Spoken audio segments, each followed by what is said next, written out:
आप सभी को जय मसीह की। जब आप परमेश्वर की आज्ञा का पालन करते हैं प्रियो, तो परमेश्वर आपको हर एक परिस्थिति से बाहर निकालते हैं। जी हाँ प्रियो, जब हम दानियल की पुस्तक उसका 3रा अध्याय पढ़ते हैं प्रियो, तब वहाँ हमें पढ़ने को मिलता है कि दानियल के साथ ही सद्रक, मेशक और अबेदनगो जब इन्होंने परमेश्वर की आज्ञा का पालन किया प्रियो, तब परमेश्वर ने इनको उस परिस्थिति से भी बाहर निकाला जिस परिस्थिति में बचना असंभव है। जी हाँ प्रियो, जब सद्रक, मेशक और अबेदनगो ने नबूकदनेस्सर राजा की बात को नहीं माना, नबूकदनेस्सर राजा चाहते थे कि वो सोने की जो बड़ी मूर्त उन्होंने बनवाई है, उस मूर्त के सामने लोग क्या करें, दंडवत करें। चाहे जज हो, चाहे अधिपति हो, चाहे हाकिम हो, चाहे खजांची हो, जो भी क्यों न हो, कोई भी व्यक्ति क्यों न हो, छोटे से लेकर के बड़े तक कोई भी क्यों न हो, उस सोने की मूर्ति के सामने वो दंडवत करवाना चाहते थे। लेकिन सद्रक, मेशक और अबेदनगो को मालूम था कि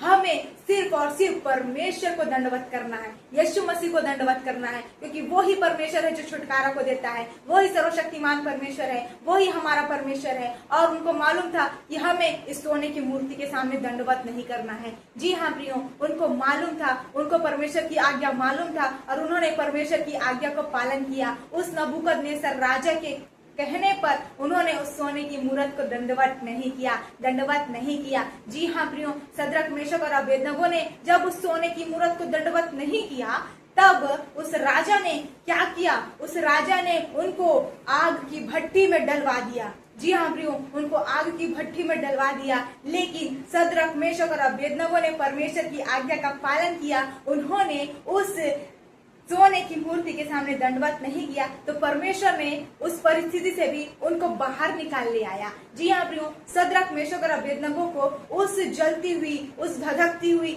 आग की भट्टी में डाल दिया गया था। जी हाँ प्रियो, उनको डाल दिया गया था, लेकिन परमेश्वर ने उनको उस आग की, उस जलती हुई आग की भट्टी में भी उनकी सहायता किया, उनको कुछ भी होने नहीं दिया। जी हाँ प्रियो, जब आप दानियल की पुस्तक उसका 3रा अध्याय को पढ़ेंगे प्रियो, तो आपको पता चल जाएगा कि सद्रक, मेशक और अबेदनगो के एक भी बाल नहीं झुलसे थे, मोजा उसका नहीं जला था। जी हाँ प्रियो, कुछ भी हानि नहीं, उनके बॉडी से कोई भी दुर्गंध तक नहीं आ रही थी। उस जलती हुई धधकती हुई उस जलती धधकती भट्टी में, आग की भट्टी में उनको जब डाल दिया गया, तब भी उनको कोई भी हानि नहीं हुआ। जी हाँ प्रियो, क्योंकि परमेश्वर उनके साथ था, क्योंकि अबेदनगो ने, सद्रक, मेशक और अबेदनगो ने परमेश्वर की आज्ञा का पालन किया था, किसी व्यक्ति की आज्ञा का पालन नहीं, लेकिन परमेश्वर की आज्ञा का पालन किया था। जी हाँ प्रियो, जब आप परमेश्वर की आज्ञा का पालन करेंगे, तब परमेश्वर आपको भी हर एक परिस्थिति से बाहर निकालेंगे,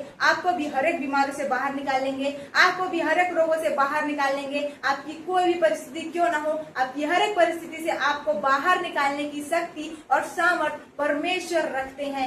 क्योंकि जब सद्रक, मेशक और अबेदनगो ने परमेश्वर की आज्ञा का पालन किया, तब परमेश्वर ने उनको आग की भट्टी में भी बचा लिया, वहां भी जाकर के उनको बचा लिया। आज्ञा का उन्होंने पालन किया प्रियो, इसलिए वो बचाए गए, परमेश्वर की ओर से वो बचाए गए। और उस नबूकदनेस्सर राजा ने बाद में उस परमेश्वर को धन्य कहा। सद्रक, मेशक और अबेदनगो का परमेश्वर धन्य है, जिन्होंने इनको आग की जलती हुई, धधकती हुई भट्टी में भी बचा लिया। जी हाँ प्रियो, अगर आप परमेश्वर की महिमा करते हैं, अगर आप परमेश्वर की आज्ञा का पालन करते हैं, अगर आप परमेश्वर का आदर करते हैं, अगर आप परमेश्वर के वचन का आदर करते हैं प्रियो, तो परमेश्वर भी आपका आदर करेंगे। आप चाहे कोई भी परिस्थिति में हो, आपको हर एक परिस्थिति से बाहर निकालेंगे। जिस प्रकार से सद्रक, मेशक और अबेदनगो को आग की भट्टी से भी उन्होंने बाहर निकाल ले आया, उनको कोई भी उनका कुछ भी चीज नहीं जला था। जी हाँ प्रियो, उनको कोई भी हानि नहीं हुआ था। उसी प्रकार से आपको भी, आप चाहे कितने भी गंदी परिस्थिति में क्यों ना हो, आपको भी उस परिस्थिति से परमेश्वर बाहर निकाल करके लेकर के आएंगे। लेकिन ये तब होगा जब आप परमेश्वर के वचन में स्थिरता के साथ बने रहेंगे, परमेश्वर के वचन का आदर करेंगे। जिस प्रकार से सद्रक, मेशक और अबेदनगो ने परमेश्वर के वचन का आदर किया, अगर आप भी उसी के समान आदर करेंगे परमेश्वर के वचन का प्रियो, तो परमेश्वर भी आपको हर एक परिस्थिति से, जो बुरी से बुरी परिस्थिति क्यों ना हो, उससे भी आपको बाहर निकाल देंगे। जी हाँ प्रियो, हमारा परमेश्वर सचमुच में महान है और जीवित परमेश्वर है। जी हाँ प्रियो, उस परमेश्वर को धन्यवाद दें। जी हाँ प्रियो, क्योंकि वो सचमुच में महान परमेश्वर है। इन वचनों के माध्यम से आप सभी को आशीष मिले। Praise the Lord, God bless you all.